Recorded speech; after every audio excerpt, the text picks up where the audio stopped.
दोस्तों, सिंगर केके की मौत के बाद उनकी पोस्टमार्टम रिपोर्ट भी सामने आ चुकी है और इसमें वो सारी चीज़ें सामने आ गई है जिसका लोग इंतज़ार कर रहे थे। किस वजह से उनकी मौत हुई वो सब कुछ सामने आ चुका है। 31 तारीख को केके ने अपनी पत्नी को फ़ोन जब किया था तो उन्होंने कहा था कि उनके कंधे में बहुत दर्द हो रहा है और वो बहुत लो फील कर रहे हैं। अपने मैनेजर को भी उन्होंने यही कहा था कि उनके अंदर आज बिल्कुल भी एनर्जी नहीं है, कंधा दर्द कर रहा है और वो पता नहीं कैसे इस शो को परफॉर्म कर सकेंगे। लेकिन उसके बाद भी केके शो में गए और वहाँ पर बहुत ज़्यादा एक्साइटमेंट के साथ उन्होंने अपने परफॉर्मेंस को दिया जो भी था।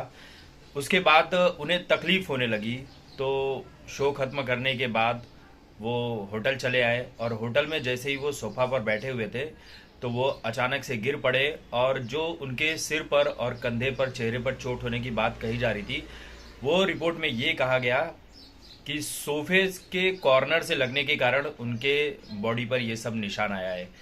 पोस्टमार्टम रिपोर्ट में ये बात भी सामने आई है कि केके के हार्ट में 80% ब्लॉकेज था और बाकी जगहों पर भी छोटे छोटे ब्लॉकेज थे। आसपास का जो ब्लॉकेज वाला एरिया है वो वाइट रंग का हो चुका था और केके बहुत सारी दवाइयाँ भी खाते थे, डाइजिन वगैरह भी लिया करते थे, विटामिन सी की गोलियाँ लिया करते थे। उनके कमरे से भी वो सारी दवाइयाँ मिली है। जब केके कमरे में गिरे अपने सोफे से तो वहां पर उस वक्त कोई नहीं था, ऐसी भी बात कही जा रही है। मैनेजर आया उनका, मैनेजर ने उठाने की कोशिश की लेकिन वो अकेले उठा नहीं पाया। तो उसने तो उसने होटल स्टाफ को बुलाया, होटल स्टाफ आए और उन्हें CMRI हॉस्पिटल लेकर गए। लेकिन बीच रास्ते में ही केके की मौत हो गई थी।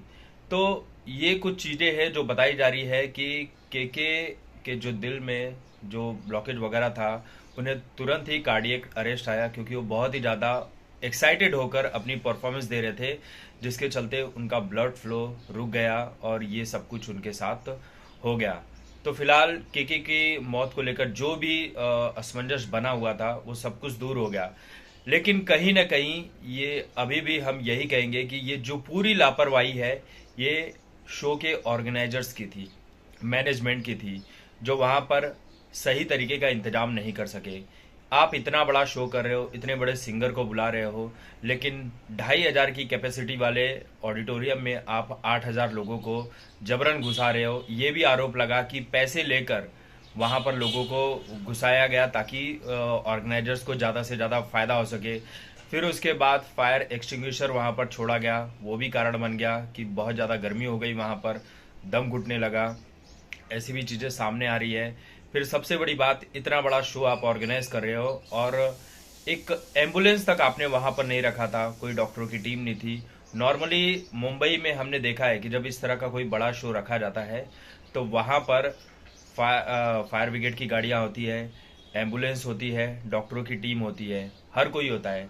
लेकिन वहाँ पर कोलकाता में ये चीज़ें अवेलेबल नहीं थी। अगर अवेलेबल होती तो केके को हॉस्पिटल जाने की ज़रूरत ही नहीं होती, वहीं पर तुरंत कुछ न कुछ ट्रीटमेंट दे दिया गया होता। अगर तुरंत CPR दिया गया होता तो शायद उनकी जान बच सकती थी।